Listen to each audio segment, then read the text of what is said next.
Moving on. My rounding third is I am more worried about Gleyber defensively fielding his position than I am about Gary Sanchez. I think Gary, his main issue has been the pass balls, and this is a lot coming from me, who has been the notorious shitter on Gary. And, I just set myself up for that one. That's what she said. He's been the notorious shitter on Gary. That's me. Gary. 4 out of 10. I was going to say 3.7. No, It's not as good when I set it up myself. It's like doing a layup off the glass. It wasn't good either way. Well, layups off the glass are cool and, tasteful. That was neither.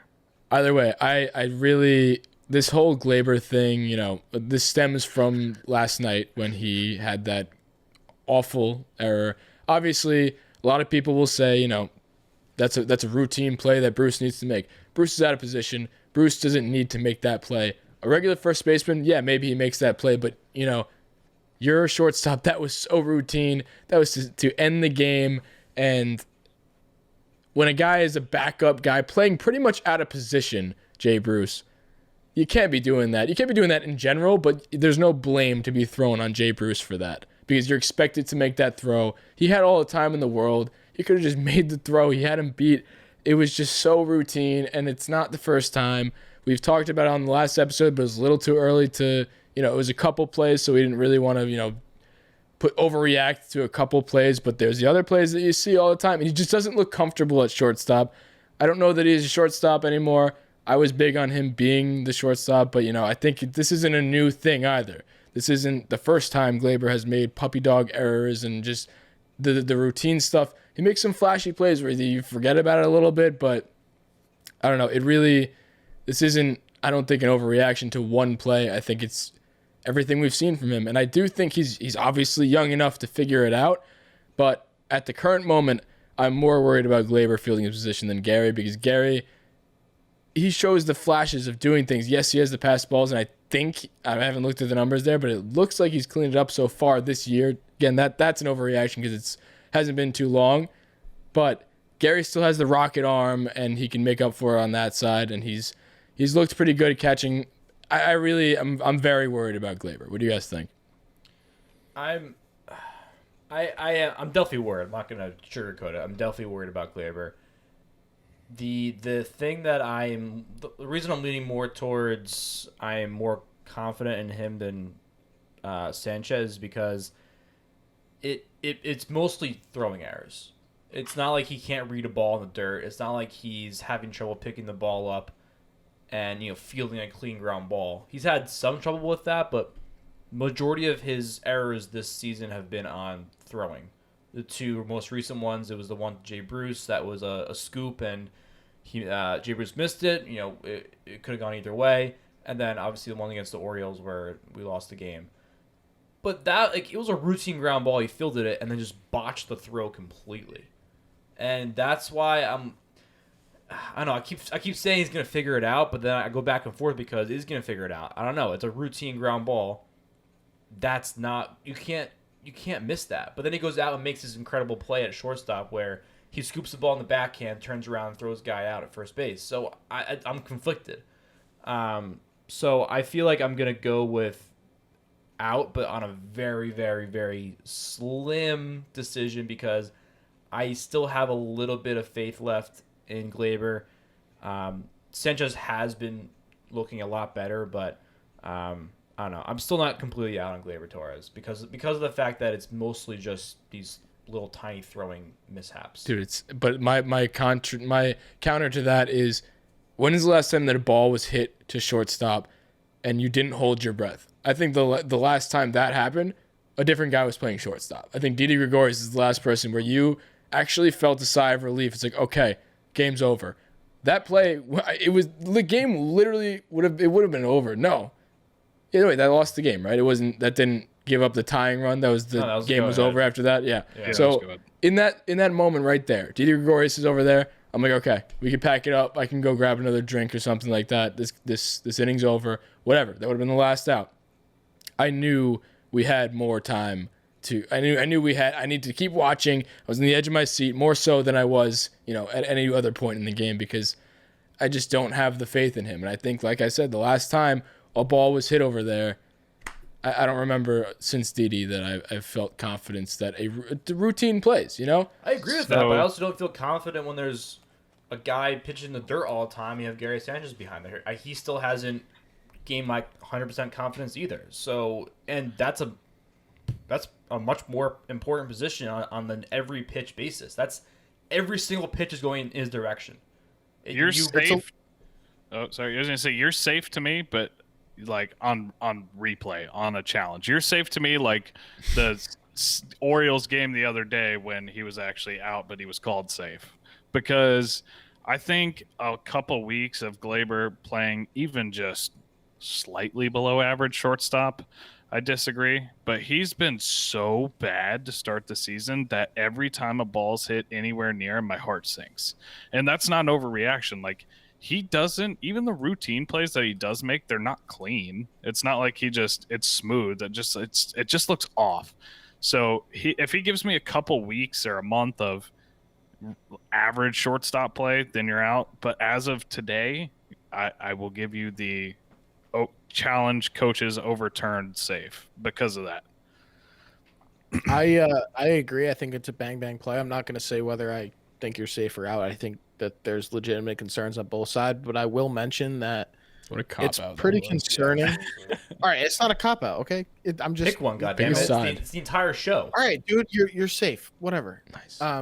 The point. No, you know what? Fuck you. You're out. That was a really nice. I'm just kidding. No, but the point that I wanted to make is that it's really concerning that 2 out of the 3 most important defensive positions in baseball are complete liabilities for us. Yeah. Like I would consider shortstop, center and catcher, field, shortstop, and catcher. And I honestly think center field is 3rd out of those 3.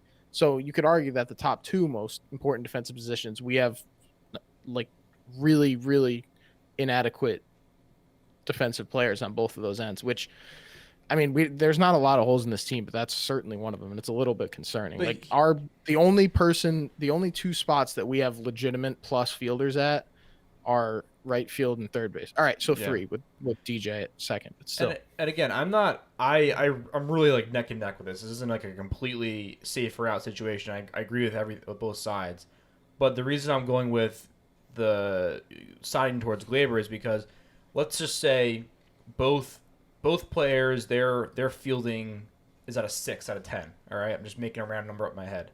Let's say both of their fieldings at a 6 out of 10. Wouldn't you want the catcher to be better? Every single pitch is going his direction, and most of the time, the big plays are going to be at home plate, pass balls, trusting pitchers. It's a more responsible position that you need someone who is more adequate to be there. I want a guy who's at an 8 at catcher. You can get away with a 6 at shortstop. So it's not the most direct comparison, but we are comparing them directly. That's the question, and that's the main reason why I'm siding towards Gleyber is because of the importance of the position at hand that we're talking about. You lose a lot more runs on pass balls than an error at short, especially with nobody on. But the difference is though that Gary makes up for it a little bit with his plus arm. Yeah. People are stealing. Whereas Gleyber doesn't really have anywhere to make up for it defensively. All right, so I would love to take a look at the total number of bases that have resulted in errors or pass balls from both of them, and I guarantee you Sanchez is going to be a lot more because of the pass ball situation. Like if Gleyber has he had 9 errors last year or whatever it was, that's not. Let's just say it's 9 bases. How many pass balls did Gary Sanchez have? He had he had 7, it was a lot. Like, so that's the thing is that a lot of them are considered wild pitches. Like if it's not an expected block, so it's like harder to get a pass ball than it is to get an error. So in that sense, that's the same situation as a first baseman picking. Gary has pass balls, but yeah, exactly. So same thing as Jay Bruce picking in baseball. In terms of what we would expect, like I think you're on the right track, except for that pass balls are actually kind of uncommon. But again, we're just bantering here, but it's a real problem. Well, no, the biggest thing the biggest thing in argument for Gleyber was what Damon was saying. They're throwing mistakes, which is a mental thing. Because you're gonna tell me a major league player can fucking throw a ball across the diamond. A major league shortstop can. It's a mental thing. You can fix mental mistakes. If you don't have the technique and shit to block a pass ball, you don't have it, and it's hard to coach it at that level when you got guys throwing 103 in the dirt and you're trying to learn on the fly. You can fix a mental mistake of throwing across. The dude's just got the yips. You can, I mean, it's a pain in the dick and it's a real thing, but you can get over that. It's a lot harder to learn on the fly to fix your catching mechanics. I was just gonna mention that it's almost the yips. I didn't want to say he has the yips because, dude, he does. Yips, no, the yips, I feel like the yips, it's got to be really blatantly terrible. Like Chris Davis had the yips at the plate eventually, that bad. And he's not. I don't want to he's not in that section yet where I would consider it the yips, but he's got a subtle form of the yips for sure. One of my friends had the yips playing baseball growing up. He was a catcher, and one of the best catchers I've ever seen at that level. Could not throw the ball back to the pitcher. It was very funny. Just a fun fact. Oh, I was terrible at that. I was a catcher too. It was so funny. That was my worst thing. I could throw the ball to second base with a higher percentage in the air than the catcher or than the pitcher. Here's what I do want to address with this is I am not at all on the same boat as the people, on Twitter and everything are saying, and people have texted me this too. My friends from home have said, hashtag Seager 2021, hashtag Story 2021. These guys are most likely not going to be available, number one. I don't see the Dodgers not spending money. I don't care how much they've spent. They clearly don't give a shit. They weren't going to spend money to get Bauer, and they did. Spent $40 million. Doesn't really matter to them. Money clearly doesn't matter. And Mookie. Trevor Story, Mookie as well. Trevor Story, I also don't see. I actually maybe because I don't see us getting him, but I certainly don't see him staying with the Rockies because why? I don't know. No one knows what the Rockies are doing, but I am not at all. Gleyber is 24 years old. If Loizaga can figure it out pitching, I think Gleyber can clean it up from a fielding perspective, part of his game.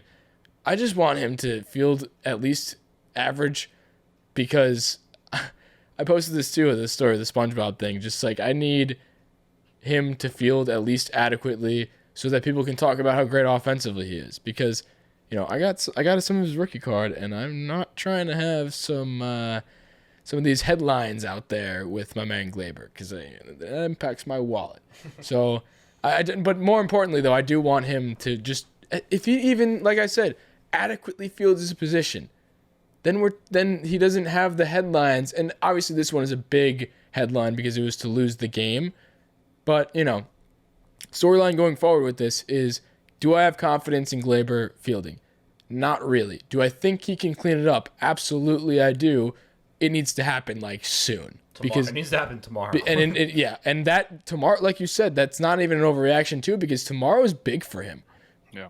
What do you do after a night like that? Which is why I wanted this goes full circle. That's why I was like, okay, maybe put the game in Gleyber's hands so he can just forget about it, win the game, make up for it, and then your clean slate to start the next game. Now he's had the whole entire off day to think about what he did, because that's the last thing that we saw. Sounds like you're about to ground him. Gleyber. He's had so much time to think about it. Dude, he's a young player. He's our age. Imagine what you would think about. I think about shit way for something way less than that. I think about it a lot. So it's definitely something to watch out for on pitch 1 of next game and going forward. But that's an immediate thing I'm looking out for. As soon as this game starts, the only thing I'm looking for isn't who's pitching.